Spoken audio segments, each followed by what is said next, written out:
Are you on? I don't see you there. There you are. All right, guys. Hey, welcome to the Entrefluential Life podcast. My name is John Tanner. I'm your host. And I'm Sebastian Tanner, your co-host. So we have a different setup today because we are bringing on a special guest at 3 o'clock, and that's why we're here early. We started at 2:30 today because our special guest, Deepak, is going to be here at 3 o'clock to join us. So the first thing we have is our physical tip of the day. So I'm going to go ahead and turn it over to Sebastian.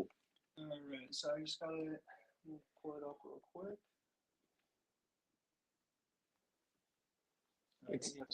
It's burpees, right? All right, the physical tip of the day, guys, is burpees today. I don't have the thing pulled up right now. Just give me 2 seconds and I'll have it for you guys.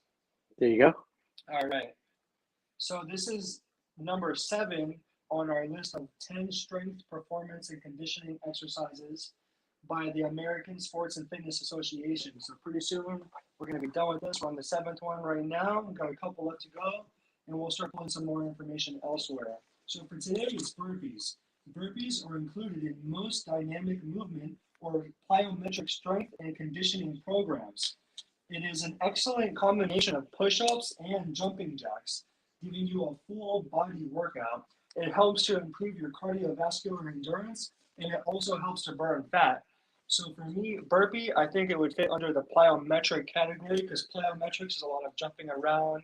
It's a big cardiovascular workout for, like, you do high knees, high runs, and stuff like that. Burpees is one of those plyometric movements that it's going to get you in great shape, and it's an intense workout. I mean, people in prison do burpees, when they don't have that much to do. Okay. It's a prison workout. They can use just like their body, kind of like calisthenics and stuff. Okay. So yeah, that's the tip of the day, burpees. How does it look? It's basically like a push-up and a jumping jack. Oh, so yeah. I've done those. Position for your burpee. You start off standing up, get down to a plank, push up, boom, jump up into a jumping jack, and then when you get up, you're going to jump and put your hands towards the sky. Okay. And really jump. Okay. So some people kind of you got to work up to it. So sometimes you can't jump super high because it's really a demanding workout. It's really intense. Nice. But so builds up your arms, your chest, and your abs. Yeah, the whole body. Yep, it's a whole body workout. That's awesome, and man. It's not just like going to the gym and you're working out your muscles. You're working out your cardiovascular too. You're getting your cardio up, your endurance, stamina. Okay. So it's a great workout. It's intense. Sweet. All right. So mental tip of the day, mindset. So I have finished going through the Success Principles by Jack Canfield, and so I'm going to be sharing some of the information that I've learned from there. Nice. I think there's like 66 principles that he goes over. The first one was just an introduction, but every chapter is like a principle, basically. So principle number 3, success principle number 3 is decide what you want. Now, that to me, it sounds just like begin with the end in mind. Yeah. Right? Decide what you want, begin with the end in mind. Begin with start with your end goal. Like if you're doing life planning, you should visualize where do you want to see yourself in the future, right? Write that down. How do you see yourself? And then you can reverse engineer all of the steps that you need to take to get there. Right. Now, exactly. I can tell you, man, like I have these morning mental exercises that I do, and I'm reading to myself how I see myself, like all the things I already wish I already had achieved. That like my 5 companies are performing exceedingly well, and these are the things these are the products and services that we offer to our clientele, right? I read that as if though I'm already at that high level of achievement. Wow. So like right now they're in existence, right? I've created them, but they're not matured yet. You know what I mean? They're in this infancy phase, right? They're in this startup phase. Okay. And this has been a long journey for me, like this path. But I feel like reading these morning mental exercises, deciding what I want to do, and reciting. Okay, it's not only deciding, but it's also reciting on a daily basis what you want to achieve. Helps you to get there. Yeah. Right? You have to remind yourself, like, hey, these are my goals. This is what I'm after. And if you're really smart, what you'll do is you'll on paper every year at the beginning of the year, you should write down everything that you need to achieve for the whole year, all the goals that you wish to accomplish, right? Reverse engineer where you want to end yourself up, and then like all of the steps you need to take. So you should have a 1-year plan, a 5-year plan, a 10-year plan, and a 20-year plan, right, for your career, and all the steps that you need to take. Now, all of that will be modified on an annual basis. When you sit down to do your annual review, you'll say, okay, I need to modify some things because things change. What changes? Everything around you changes. Technology changes, so you may have some advancements that will help speed your process to get to where you want to go, right? Yes. Right. So you want to make modifications. There's a book that was written called Pivot, and so you want to be able to pivot in, as you make adjustments in your business and your and that's for personal and professional life, because like you should be planning things like you want to do with your family as well, right? And then we should be measuring how we're achieving these goals, right? You could create a little barometer, like a gas tank, empty, full, right? 1 to 10. Where are you? Are you at a 1 or a 3? Or are you at a 5? Are you at a 7? Or are you at a 10? Like, where are you at in the things that you scheduled to do for the year on a daily basis, right? You could if you wanted to, you could do this on a daily basis. You could do it once a week, whatever you're comfortable with. But if you're not doing it at all, then you're not tracking and holding yourself accountable to the goals that you said you're going to achieve, right? I do that myself. So I do it without even realizing. I do it with Duolingo and reading my book. Nice. So, Duolingo is so I can learn more Spanish because I'm half Hispanic or Latin American. Yeah. And, I was never taught Spanish when I was growing up. I grew up with my mother a lot, and she never taught me anything. And so it's up to me to teach myself to how to speak Spanish, because here in America, especially, and we're in Florida, where most people over here are bilingual, and a lot of people in South Florida speak mainly Spanish. So if you're bilingual, it's going to help you a lot with the job that you want to get a job. Being bilingual is a huge help. So I would like to be for traveling. For traveling, exactly.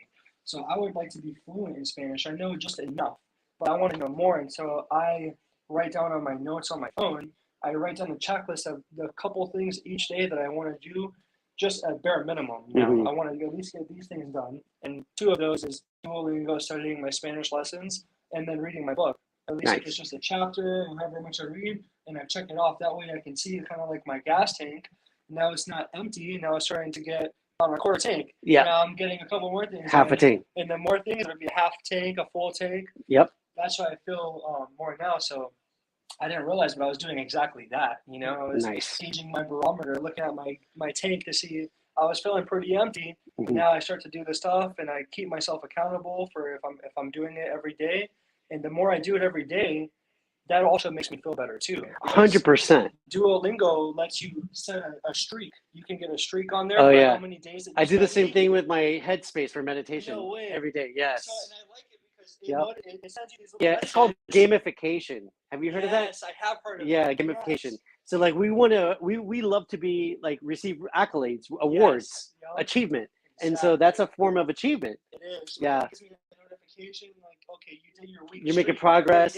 Yeah, you're crushing it. I'll let something come in the way, and then okay, I'll do it tomorrow. So when I get the streak and they're telling me I'm crushing it, it makes me feel that much better. Yep. That's awesome, man. So I love that. Thank you for sharing that. That's cool.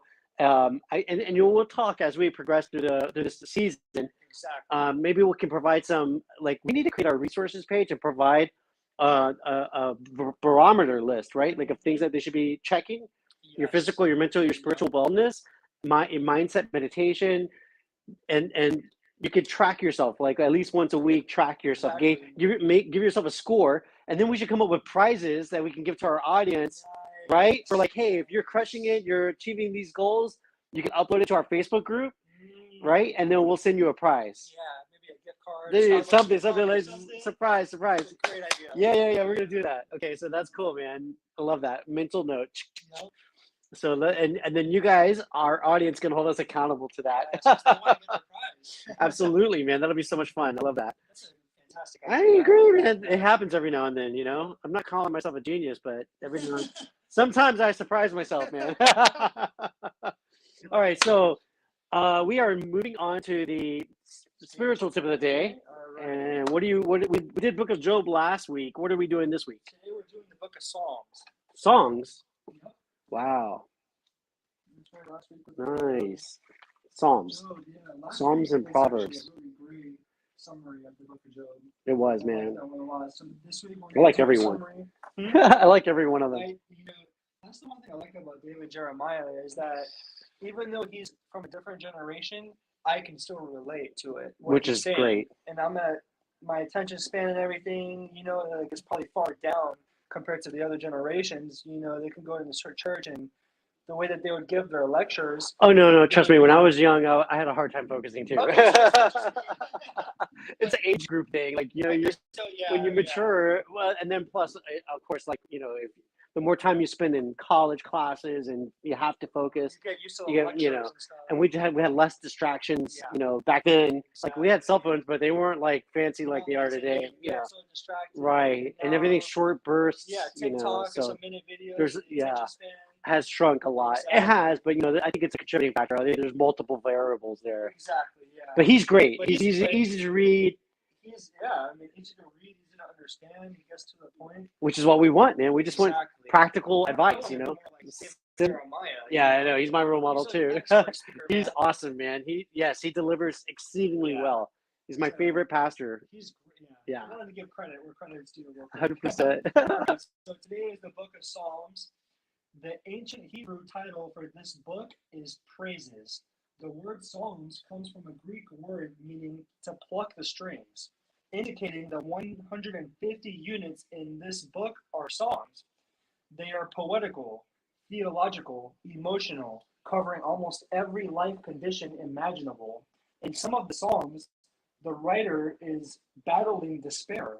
In others, he is shouting from the heights of joy.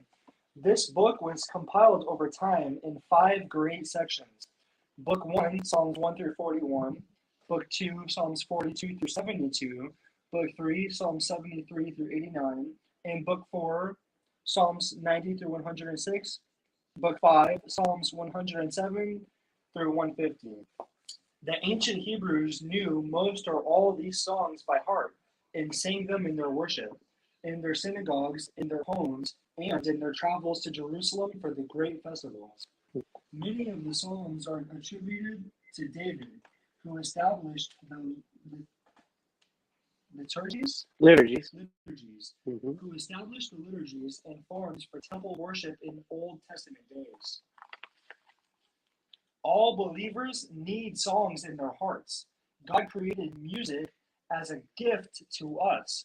Even if we're not musicians, we can internalize the great music of the Bible and of the church. Sometimes a psalm, hymn, or spiritual song will help us as no spoken word can.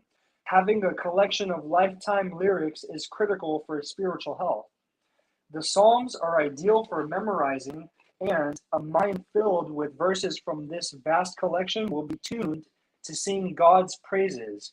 Worship is an essential element of emotional and spiritual health, so make a joyful noise unto the Lord. Serve him with gladness and come before his presence with singing. Psalm 100, verse 1 through 2. The key theme of this summary of the book of Psalm is celebrate God's presence in worship, music, and praise. Our key challenge: make memorizing joyful verses from the book of Psalms a part of your regular Bible study. Keep them close to your heart and mind so that the joy of the Lord can be your strength throughout each day. Our key verse: make a joyful shout to the Lord, all you lands. Serve the Lord with gladness. Come before his presence with singing. Psalm 101 through 2. Our key prayer: Lord, I thank you and praise you today for who you are and for all you have done for me. I love it. So when you listen to old school hymns, it's kind of out of date, it's out of place, and it doesn't resonate with me personally as modern praises, worship music. So like I have a station which is named Jesus Culture, which is a band, Jesus Culture, and so in there is a mixture. It's on my Pandora. Oh, Pandora, yeah. I like how they have this set up. You can do the station, and they'll show you just like it. And so they'll add in other bands similar to it. So I have Hillsong United on there. I love Hillsong United. And I also have Bethel Music, which is phenomenal too. Yeah. Then there's other bands like the Robbie C band and David Crowder band. Love his music too. And so I have a really good mix. Lauren Daigle comes on there too. And so I have a really great mix, and I like when I'm in the morning, when I'm in my car, the first thing I like to listen to is worship music. So I put on Jesus Culture radio. And that music, it's modern, it's contemporary, and it's singing the same time. So what they've done is they've taken a lot of these bands, they take the Psalms, the music lyrics from the Psalms, and they recreate it using the same words, but giving it a modern twist. And so they're just revamping it for our generation.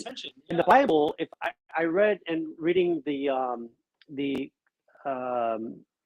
what is it, the CSB, which I think stands for Coleman, no, it's not Coleman, Standard Bible, CSB. Anyway, the CSB Bible, there's a Bible that made for students that I was reading, and the Christian Standard Bible? Christian Standard Bible, I think that's what it is.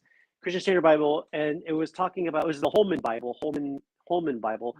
In the introduction, they were giving an explanation of the Bible has been rewritten every 100 years.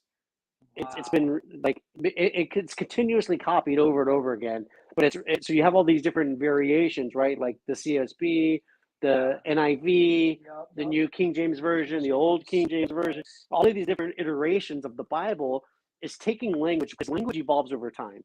If you look at American English today, American English is different from the American English from 1700s. Yeah, we don't say, "Oh Romeo, Yea, where art thou?" Yea, where art thou? Yeah, I shall not. Thou shalt not disrespect me. What is beckoning me? My wife is beckoning me. Must forthwith. So yeah, we don't talk like that anymore. Our language evolves, and so our interpretation of the Bible evolves too. About every 100 years, and same thing with the music. So when you listen to modern day music, there's no offense to the old generations that have come before us. Hey, each one of us had our own chapters in life. That what's popular to us, what's popular to you when you're in your 20s, didn't resonate with your parents, won't resonate with your children. You have your generational content, and if you want to stay with that, that's great. I like to stay with the modern stuff. I appreciate the old school stuff. I do appreciate the old school stuff, but I like to listen to the modern stuff. Not everything, but I like to listen to the contemporary content that's coming out, right? You have to grow and evolve, and if you don't, you'll die. Either growing or dying. You're doing one or the other. Exactly. That's why sometimes we even get tired of songs that we liked a year ago. Absolutely. It wears out. It wears out, right? Yeah. So yeah, man. So I love listening to praise music, because here's the thing about praise music. I believe that when you listen to praise music, it communicates not only to your mind, but it also communicates to your soul.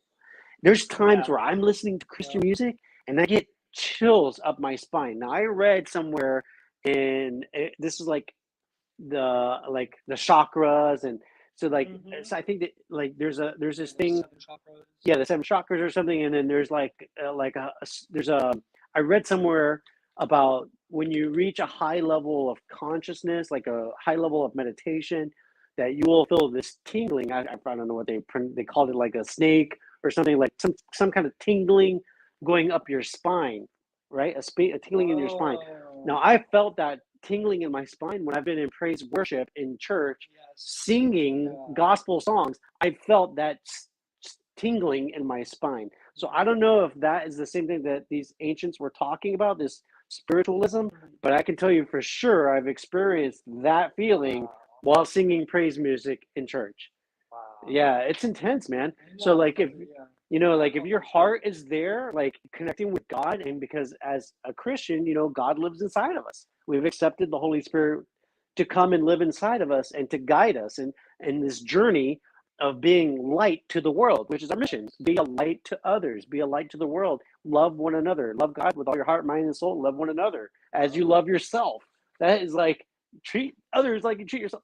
Look, I'm so guilty of not doing that. I wish I did, but I aspire to. So I think if your heart is there, you aspire to treat everyone like yourself, then you would be treating everybody great, because you treat yourself great, So I think listening to this music inspires us to live that life.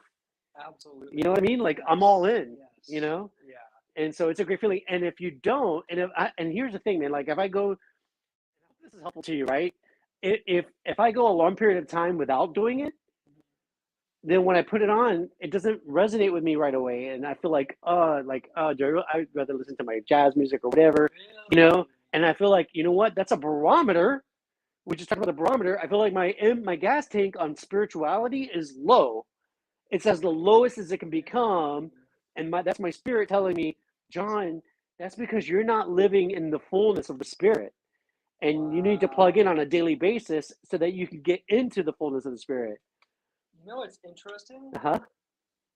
When I don't listen to Christian music, or for a while, it's funny because when you listen to it for the first time after not having done it, it doesn't feel the same a little bit at first, right? Yeah. For me, yeah, it feels the same every time. Really? Oh, it doesn't wow. matter how long I go without it. The second I hear it, yeah, it's like my heart feels like at peace. Oh, Like wow. I feel almost like it's like a friend. Wow. Because of the things I've been through in my life, I feel like I've gone through periods of loneliness and stuff, and like not knowing exactly what's going to work out. Yeah. And so that has provided a comfort for me, like Yes. God, and Yes. just like going to church, and when I would go with you guys when I was younger. Yeah. And that was something for me to look forward to. And so Yeah. it's just very interesting that you said that. And for me, it's like anytime I hear it, it's kind of like instant. seeing an old friend come back. That's- Like it's like meeting an old friend. Yeah. That's awesome. It doesn't feel like any time has passed. Yeah, that's it's just awesome. like it feels the same good energy the second I hear it again. That's awesome. Yeah, when I'm in the zone, like if I'm doing it on a consistent basis, then I immediately jump right into it and I feel great. But if I have a period of lapse, I go back to my old selfish ways, my old self-serving ways, and it feels uncomfortable for me. And there's a Bible verse that says, "Don't put on your old clothes." Right? And putting on your old clothes is a metaphor for saying, don't go back into your old habits. Live constantly in your new habits. Yes. So I have to, like, if I have to practice it on a daily basis. If I go to, just same thing with the gym, man. If I go more than 3 days, 3 days can turn into 2 weeks, 2 months, 2 years. I cannot do it. I have to go into the gym within 3 days. And the same thing with the Bible, listening to Christian music. I have to plug into it within 3 days. Otherwise, I start putting on my old clothes again and start acting like the old John, who I don't want to be and who I killed, in 2007 when I decided I was going to become a full-on Christian, like all in. You know what I mean?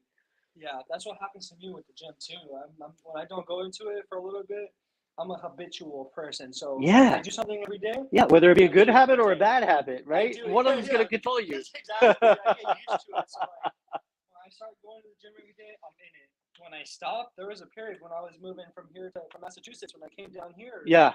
I was in Panama and here and there, wherever. We were not going to the gym every single day just because of everything that was going on.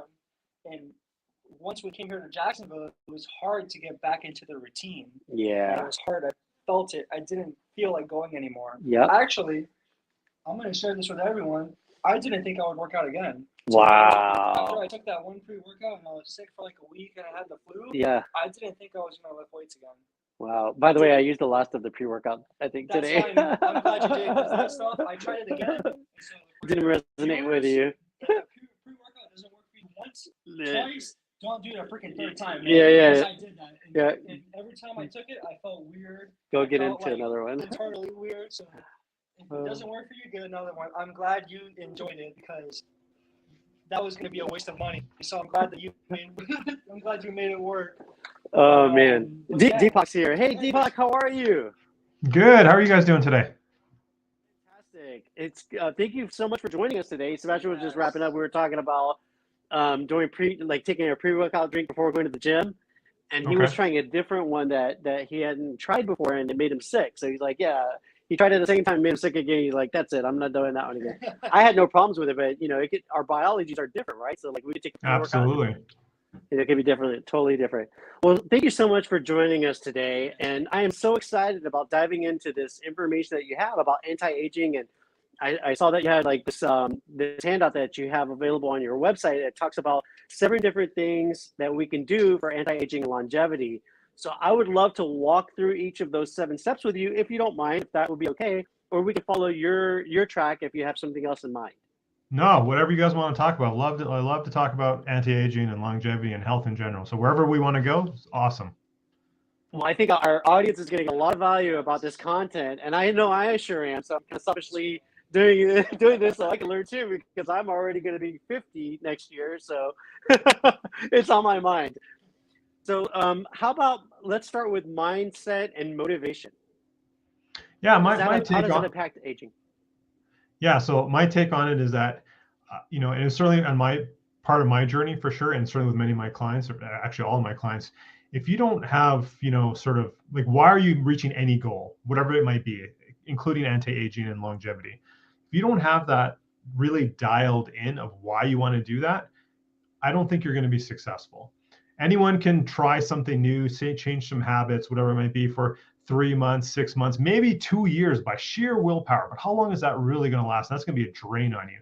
But when you can connect, I like call it your purpose or your why, your North Star, your guiding light, whatever you want to call it, right? If you can connect that, I call it the mind and the heart, to any change you're going to make, then you're going to be more successful. Because when that cheeseburger gets waved in front of your face, or the whatever that might be, that third glass of wine, whatever, and you go, no, why am I on this journey? Right, it's because of this. And I can certainly share what it was for me and some of my clients. But when you can tie it back to that, you're going to make better choices. Now, does that mean you're going to be perfect all the time? Absolutely not. But you're going to be better off more often than not, because you go back to, what is my purpose? Why am I doing this in the first place? So that's why mindset and motivation is always the first thing I work with people right off the get-go. I love that. That's So, perfect. when did you have that epiphany and made that shift in your life? How long ago was that? And Yeah, what so for was me, the that contributing? What was the major game changer? absolutely, and I won't dwell on my backstory unless you guys want to know, but I was always the chubby kid. I was always overweight. I was morbidly obese as a teenager, 100 pounds heavier than I am now, autoimmune condition, chronically sick. But the real impetus was 8 years ago. My youngest daughter was a baby. I ended up hurting my back. I had no flexion, so I couldn't bend over, right? So can't tie your shoes, can't put on your socks, hard to get in and out of a chair, which includes the toilet.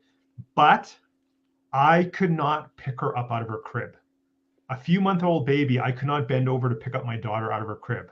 Now, I didn't recognize it in myself at the time, but in hindsight now, I was probably in deep depression. Couldn't golf, couldn't run, pain all the time, couldn't pick up my daughter. So it was my desire to heal my back, and which I did, and using some of those strategies, the last 60 of that 100 pounds melted away. My autoimmune condition cleared up miraculously. I could pick up my daughter. That was my excuse me. That was my aha moment. And now, to answer your question, I always go back. That sucked. My life was hell. I never want to go back there, and that's always in my mind. And that's my purpose. That's my why. I'm never going to go back to how I was, because I remember how that was 8 years ago. So for me, that's what it is for me. Wow, that's an amazing North Star, and I think one of the best things that we have at our disposal is the ability to not wait to experience something ourselves, but to learn from other people's experiences. So I hope that people can take your North Star and adopt it for their lifestyles as well. So thank you so much for sharing that, because when you tie emotion to knowledge, it resonates better, it connects better into our psyche, our soul. So I think that this is powerful, powerful share. Thank you. My take is, if I can stop one person from making the same mistakes I did, like, I've done my job. And That's a I huge work with hundreds success. hundreds of people now, so I think I'm doing something right. But yeah, just don't, like, That's I made the mistakes for you. I've done all the stuff. I've tried all the diets. I've tried all the fads. Learn from me, and we're all individual, right? We're all unique, right? yeah. Like you guys were No, but talking at you're a the top of the show, trailblazer. but Yeah, no, but there's people struggling right now, and you're a trailblazer who's already shown that you can achieve it. And if you can achieve it, while one man can do, another can do. So I hope people are looking and saying, you know what? I'm going to do this damn thing. I'm going to adopt this new strategy and change my life too, which is awesome. Thank you for that. yeah, absolutely. All right, so let's talk about glycemic variability. What's glycemic variability? Yeah, so that's my term for it. Most people know it as the nutrition piece, right? So it's a Oh, broad, okay. broad topic, and all these ones we're going to talk about are really high level. There's obviously Mhm, layers and layers of stuff underneath all those as well, right? But glycemic mhm. variability, like, essentially, control your blood sugar and eat the foods that work for you, that don't cause inflammation. I think it's pretty well known now. Inflammation is what causes our aches and pains, is the start of disease, et cetera, et cetera. So if we can reduce inflammation that is right for you and is individualized, then we're heading off a lot of problems in the long run, as well as meeting our short-term goals, which might be weight loss for some people, and for other people it's maybe other body composition, etc. So I take the approach of we're all unique. I don't care what diet you want to do. If you want to be vegan, you want to be keto, carnivore, whatever, great. But let's make it work for you. And maybe those don't actually work for you, which I think a lot of people get in these camps sometimes. And I don't care what you do. My approach is we're going to make small tweaks that work for you so you can move the dial and get some easy wins and build on that momentum with other habit changes that come along. So a lot of people, have based on ethnicity, activity levels, age levels, epigenetics, the list goes on and on. You can't eat like your mom eats. You can't eat like your wife. Like my wife has different ethnicity than me. We eat relatively the same, but we make some small tweaks because I can't handle some of the stuff she can handle. My kids, I have 2 girls, so they follow their mom's lineage from a genetic point of view, but they're at a different life stage. So they eat a little bit different than my wife and me do, but relatively 80% it's all the same. And we make some small tweaks. So I'm just trying to use that as an example that we're all individualized, and you can't do because your neighbor had great success with keto or whatever. It might not be right for you. I think it's so potent what you're saying, because if you look at the history, now one of the classes I took in my graduate program in hospitality management was wine culture and society. And believe it or not, taking that class about wine culture, you learn a whole lot more about culture, American food culture. And Americans were steak and potatoes for the first half of the 20th century because they just didn't know better. And so now in the second half of the 20th century and into the 21st century, we're becoming a whole lot more aware of the quality of food that we have at our disposal. Now people are more in tune with buying organic food because of the food quality, because everything else is garbage, essentially, right? But now we're raising our awareness to a higher level to what you're talking about. It's not like, hey, we're just going to make a big meal and everybody's going to sit at the table and eat what we cooked. But now we can actually individualize the food that we're going to put on our plate, and then we can all still sit and eat together, but it's going to be made specifically for who it's going to be beneficial to, which is amazing. I think if we can all get into this, McDonald's is going to have to start selling healthy food because we're not going to be buying the super fries anymore. You know what I mean? This is really good content. I think people need to become aware of it. So yeah, thank you. And John, just hold on, John. Sorry to interrupt. One quick fun fact. I did a year of hospitality management in my undergraduate as well, 1 year before I moved to accounting. So did just you want to share really? that with you. Yeah. That's awesome, man. I'm glad that we have that background in common. Hey, I had to write a 27-page paper for that freaking class. I thought it was going to be the easiest class of my whole program. So I signed up for it, like, oh yeah, I'm going to drink wine and eat sample cheeses. This is great. And then the first thing I had to do was write a freaking 27-page paper for that. Well, it's 25 minimum. It turned out to be 27. But yeah, you think it's going to be easy peasy? No, not in grad school. Anyway, it was a great class. I was going to say something that came to mind when he was talking about how him and his wife eat differently and the kids have to eat differently too, depending on what it is. I think even for myself, I noticed that there are certain things that when I was younger, and I'm 22, I'm really young, but I can't eat certain things that I used to eat when I was younger. Before, my body would take it and process it like no tomorrow. And now, like that one time I had those hot Cheetos and I was throwing up that night. Yeah. Eat the whole bag. So that's also, that's a huge no-no. You could do that when you're 15, but when you're 22, your body starts to change, So I realized that. So that was like a big awareness thing. On hot Cheetos 24/7 now. As days go on, I'm trying to get the diet more cleaner and cleaner. Yeah. But still, when I first came over here, I ate a whole bag of hot Cheetos and some Domino's that night. Yeah. And that's when life told me, you're not 15, 16. Yeah. You can't eat a whole bag of those things like you used to. Yeah, your body has a funny way of telling you that you're eating the wrong content, right? It's a miserable way. It is. Right. So I think, for people like Sebastian and myself, wherever we're at, he's in his 20s, I'm almost 50. What's a first step? Like, do we track this on our own? I mean, I guess like if you don't have money to go take a epigenetic test, right, which is only about $500, I heard, then are there resources out there that we can track this ourselves, like the food that we eat, so we can understand whether or not we're allergic to gluten or allergic to other different things, nuts or whatever? Yeah. So here's what I'd say for let's go like bare bones, lowest budget type of thing, right? And this is something I even use with my clients today is like simple track everything that goes in your mouth, gum, supplements, everything. Track it by meal time, and then have a column, you know, get Excel or Word or whatever your thing is, and have a column. How did I feel today? How's my bowel movements, right? And if you start to see a pattern, geez, like every Tuesday, I have like the runs or whatever it might be for you, or I break out. Well, what did you eat Monday? What did you eat Sunday? You know, up to 2 days before, sometimes more.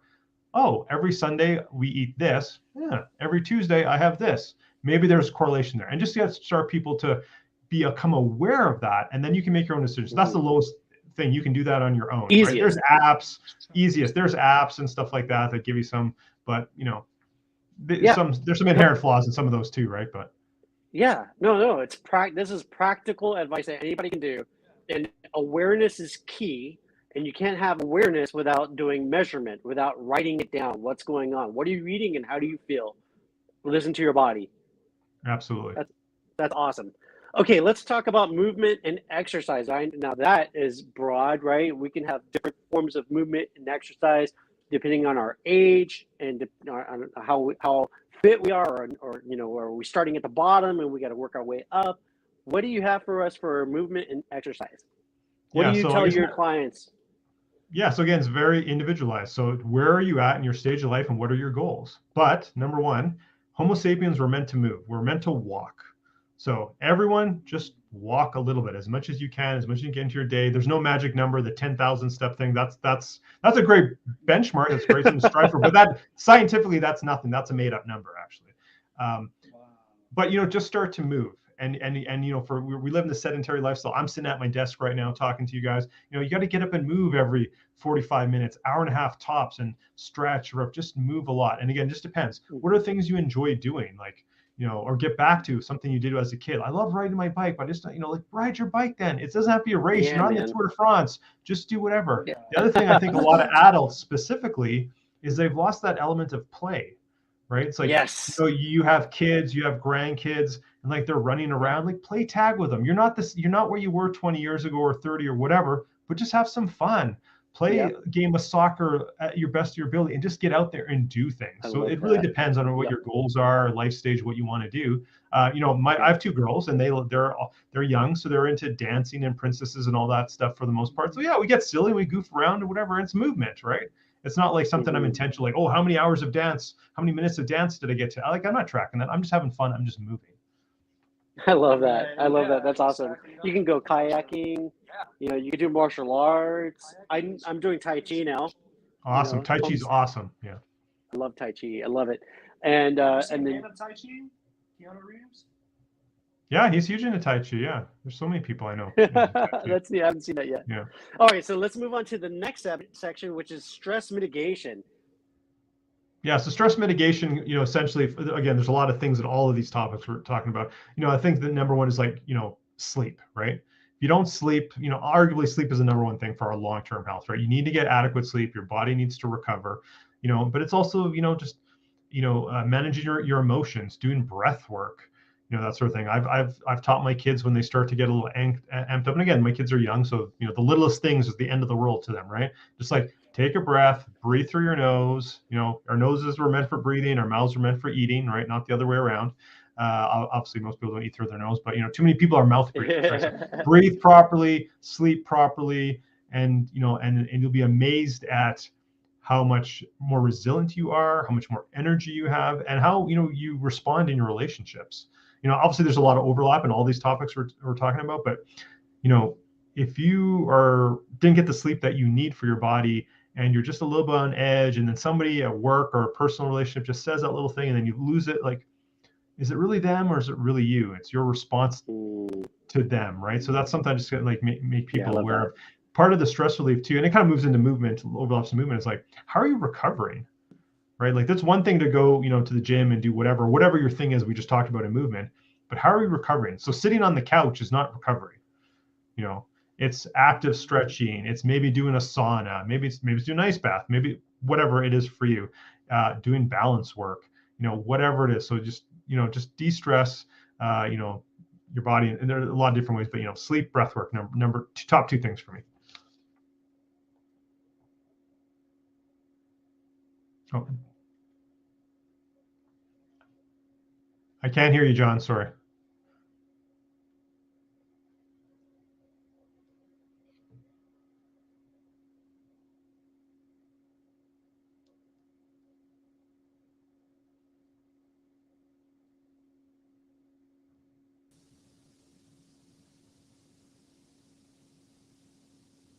No, sorry, can't hear you.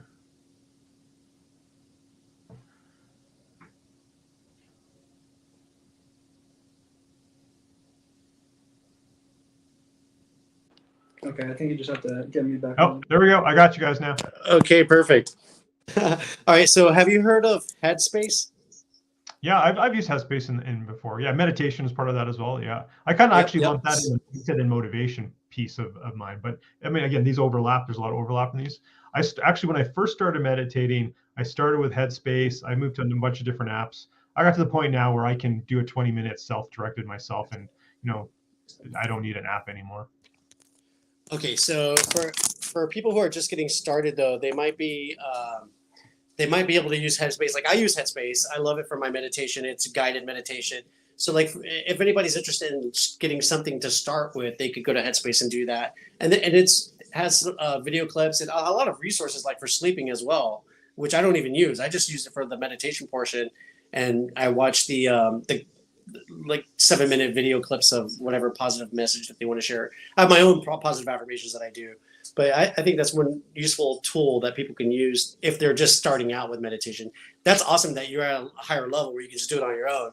I need the coaching, the guidance along with it because I have a hard time focusing. I guess maybe it might be on your mind. Yeah, no, I think apps are a great place, and like I guess maybe a couple months ago I released a blog on my website, 2,000 consecutive days of meditation, what I learned about myself from doing that. So yeah, so I think we'll definitely have to plug into that for sure. So Headspace or any of these other apps, there's so many apps out there now. That's a great starting point, but I think once you progress, you can move on your own. You don't have to do a 10-day Vipassana retreat. I mean, that's great if you want to do that. But, again, over time, I just got to the point where I didn't need anybody talking in my ear anymore. I could just do my breath work myself as I was meditating. Wow. That's awesome.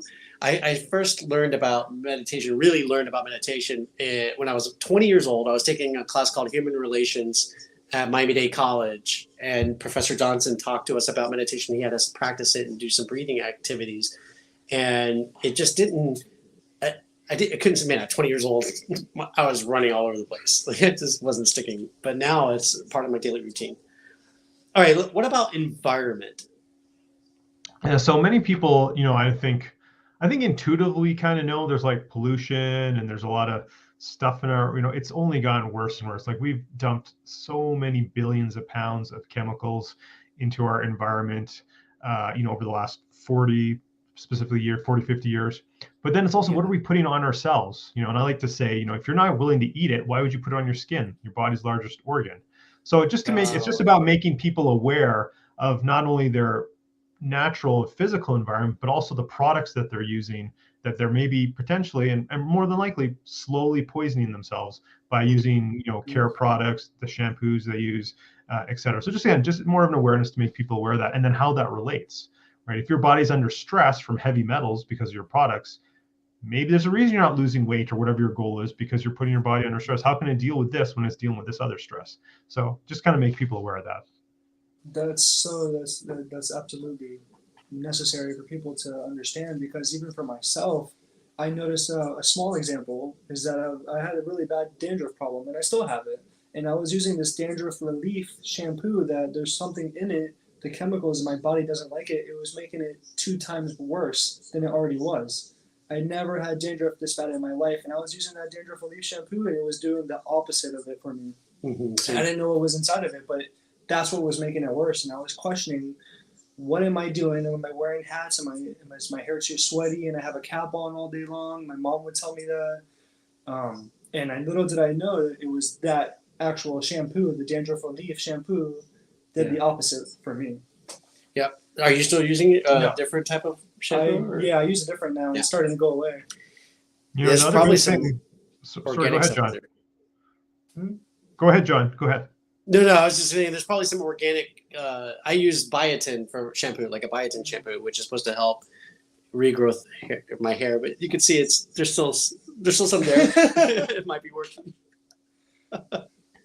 I got some hair hacks for you, but we'll maybe go offline on that one. But Okay. one thing that I did want to share is, a lot of these products are, estrogenic, right? So they're hormone disruptors. So, there's a reason why, sort of globally, male sperm count is down, infertility rates are up.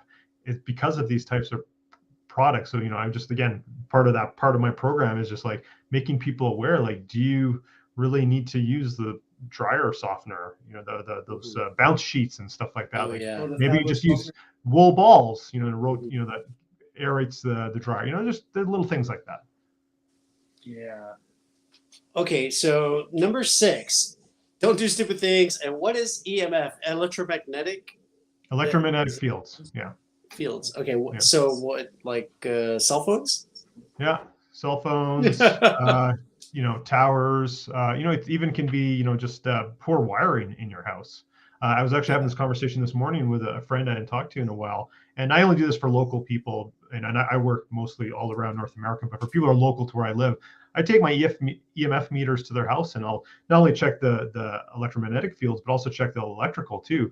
And if you have bad wiring, at a plug that's right where your head is when you're sleeping, it's like, well, yeah, you could remediate, and you can get the electrician to come and fix it. But maybe if you just move your bed 6 inches the other way, you've just totally mitigated the effect, right? So yeah, so EMFs is one of that, but also a part of the don't do stupid stuff, or what I like to call it. It's basically a risk reward, right? Like, you're going to do things, or you choose to do certain activities. Okay, that's fine. Maybe I wouldn't choose to do them, but that's your thing. But mitigate the risk. So here's an example I use all the time. So you're going to ride a motorcycle. Okay, I don't think that's a very safe thing. But if you're going to do it anyway, and whatever, that's your thing. Okay, you should at least wear leathers. Okay, great. You're already wearing leathers. Awesome. And you're wearing a helmet. Awesome. But if you should have an accident and you're a motorcycle rider, maybe it makes sense to take cognitive enhancers, so your brain is extra strong if you should fall, if you should get a concussion, and be preemptive about it. Certainly you can do things after you've had the injury, but be preventative about it. So if that should happen, you're going to be better prepared for it. So that's the kind of thing I'm talking about. That's really good advice too. I love that. Yeah. So I was in the Army and Navy, and the military is big on taking preventative measures. They make us do a lot of preventative activities. Mm-hmm. So I value that, like that preemptive measure of taking some of these vitamins or whatever to strengthen your brain, your cognitive skills. Yeah. Isn't the same nootropics, for instance? Sorry, go ahead, John. I missed what you said there. I was nootropics. Yeah, nootropics. Yeah, absolutely. Even just taking some omega-3 fatty acids, for brain health specifically. Yeah. Nice. Okay, and then you said smart drugs. So that the nootropics would probably be one of those for your advanced topics. And you said light and oxygen therapy as well. Yeah, so when I talk about the bucket 7 or the 7th thing is advanced topics. So it's a wide range. So just latest could be supplements like nootropics or other things. Could be technologies that one can use for themselves. Could be healing modalities. So it could be oxygen therapy. Could be getting stem cells. Maybe your doctor says, oh, I got a bad shoulder. Oh, we need surgery. Well, maybe before you go for surgery, because that has its own risks, maybe you go get stem cells or exosomes done, assuming you can afford that, type of thing. So just, what's the cutting edge that is proven, peer reviewed, but is not your standard of care in your location? There's quite a difference in many cases. The standard of care that your doctor, okay, let's assume your doctor probably doesn't know, but let's assume he does. He can't even tell you because that's out of scope for the area you live in, right? So then it's like, okay, well, where can you go? So maybe you have to go offshore, Europe, South America, whatever. There's lots of stuff in the US and Canada as well. But, just to make people aware of that. Now, again, this is getting a little bit more on the edge. I think you got to work on the fundamentals, right? The nutrition, the movement, the mindset, all that stuff first before you get to there. But for those who need it or want it, have that available for them. That's amazing. And I think people need to open up their periphery to look at these advanced options that are available if they have a need for it. Like you said, you can't rely just on traditional medicine because things are changing in science so rapidly that what worked 20 years ago is not going to work today, or it's not as effective as the new technologies that we have. So here's a stat for you. Here's a stat for you guys. You probably already know this, but just for your audience.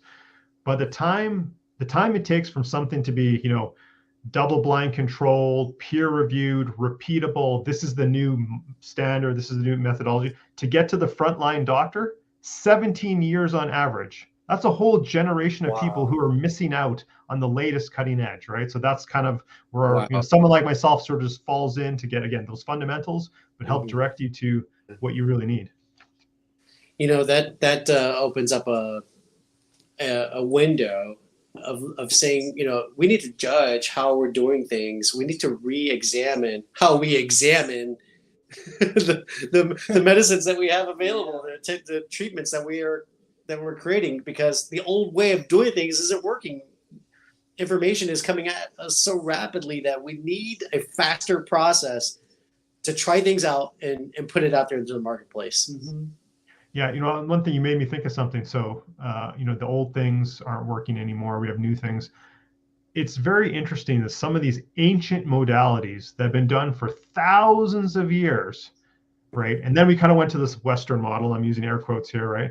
A pharmaceutical model. And now we've subsequently quantified and scientifically proven that meditation works, that gratitude works, et cetera. So these things that our ancestors were already doing for thousands of years, and like, oh, that whatever, like you get a pill. And now we're like, no, that actually works. There's a reason they've been doing it for 5,000 years, right?